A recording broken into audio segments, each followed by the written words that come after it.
अस्सलाम वालेकुम नाज़रीन मोहतरम, आज आपको पेनांग मलेशिया में होने वाली बारिश का रात के वक्त का नज़ारा कुछ दिखाते हैं। ये आप देख सकते हैं, बिजली कड़क रही है और बारिश भी खूब बरस रही है। ये जहाँ पर आपको कुछ लाइटिंग नज़र आ रही है, ये चाइनीज़ टेंपल है।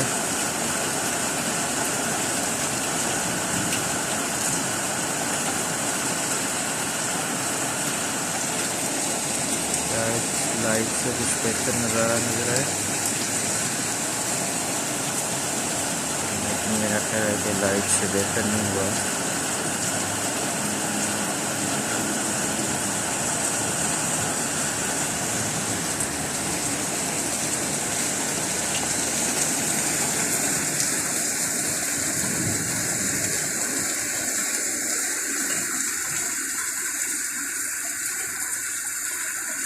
सड़क पर कुछ थोड़ी बहुत गाड़ियों की आमद जारी।